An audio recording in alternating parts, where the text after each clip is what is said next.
Hello again everyone, welcome back to the channel, Comic Kid here, and today we will be discussing the top 10 Spider-Man stories.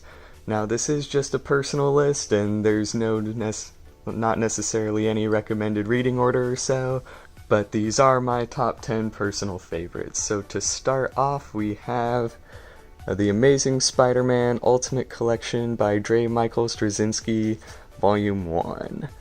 Volume 1 introduces the new character of Ezekiel, and it raises a lot of questions about Spider-Man's origin in general. It's a very solid read, it's a very solid run. This collects the original 2 books, or trades, and then there is all the way up to I want to say 5 or 6 as far as the Ultimate collections go.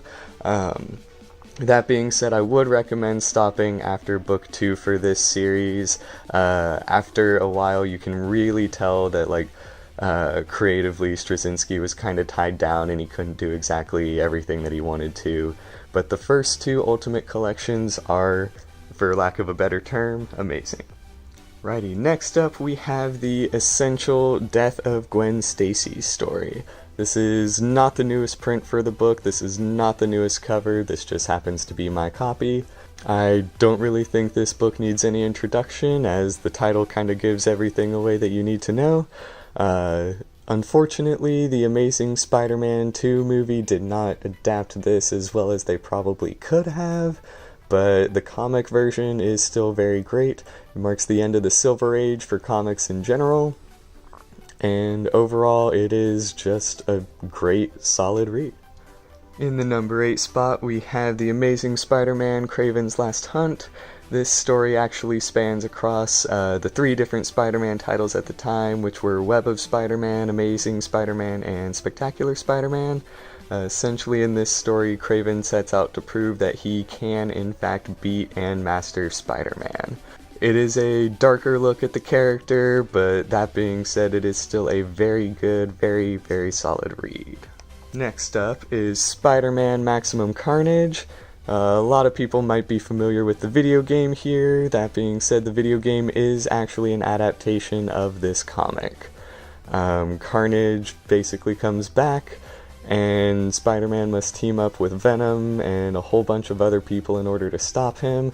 As you can kind of tell, this is a pretty big story. It's very thick, went for a really long time.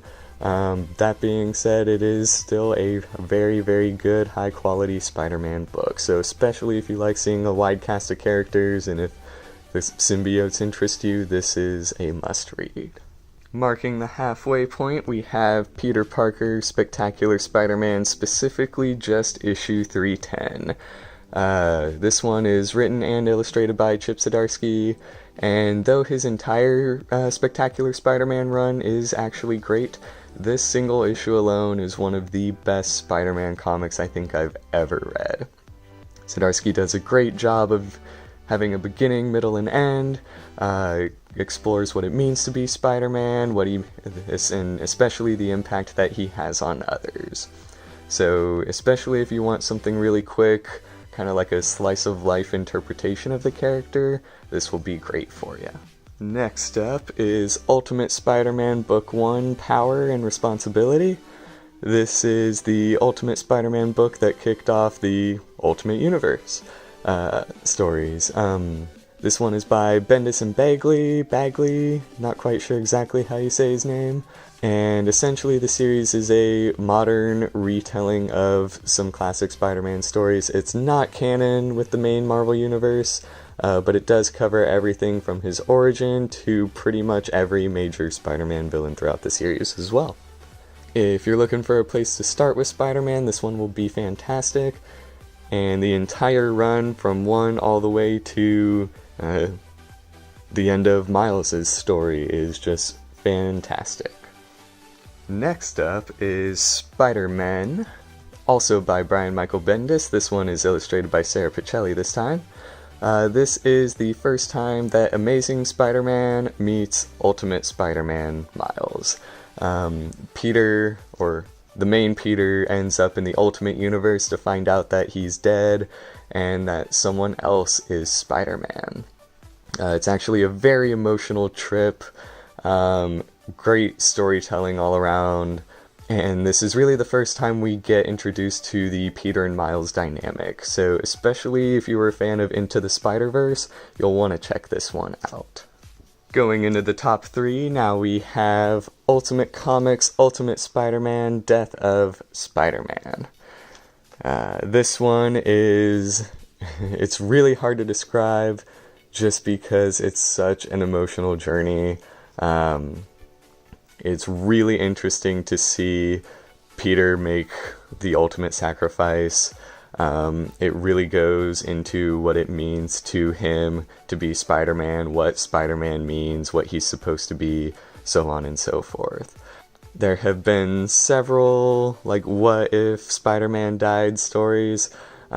This one is definitely up there for me, especially just because he's so young, and it again goes through a wide array of villains and everything. Spider-Man is, as everyone knows, not easy to kill. So if you're curious as to the bridge between Miles and Peter that takes place in the Ultimate storylines, this would be an essential read for you. In the number 2 spot, we have Spider-Man Blue. This one is by Jeff Loeb and Tim Sale, and essentially it is Valentine's Day, and Peter is making tape recordings for Gwen, who has passed away, and he talks about how he remembers her, things he likes to remember about her, and it's a great, like, early days Peter Parker story. This is actually also a really good place to start. It covers everything from the spider bite all the way to the death of Gwen Stacy. You don't actually see the death of Gwen Stacy in this, but it's still a great Spider-Man read all around. It covers his relationships with side characters, Mary Jane especially, even goes into a little with Norman, and all around this is an essential Spider-Man read. Now, my number 1 pick is actually a little controversial, and that would be Spider-Man Reign. And I'm going to tell you the premise of the book and then get into a bit of spoilers as to why it's controversial. But essentially, Spider-Man Reign is Spider-Man's Dark Knight Returns story. It is written and illustrated by Carrie Andrews, and essentially it's an older Spider-Man who has retired. He feels kind of like he's lost. New York has been taken over by a repressive regime, and suddenly something happens that demands the return of superheroes, and Spider-Man is the one to do that. Now, if you'd like to avoid spoilers, I'd stop the video here, but essentially the reason it's so controversial is the death of Mary Jane. The way it is explained that Mary Jane passed away is essentially as a result of years of physical contact with Peter.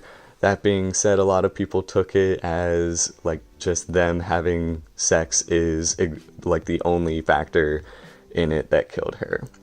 If you read the book, it makes a lot more sense. A lot of people just tended to read too much into it, I guess.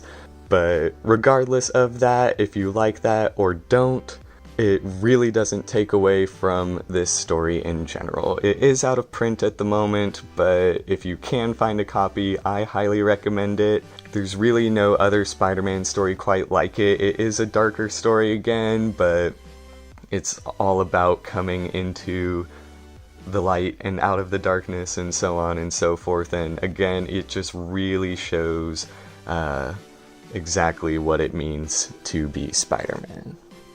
And that's everything we have for today. Feel free to hit like and subscribe, and I will see y'all next week to talk about more comics and nerd stuff.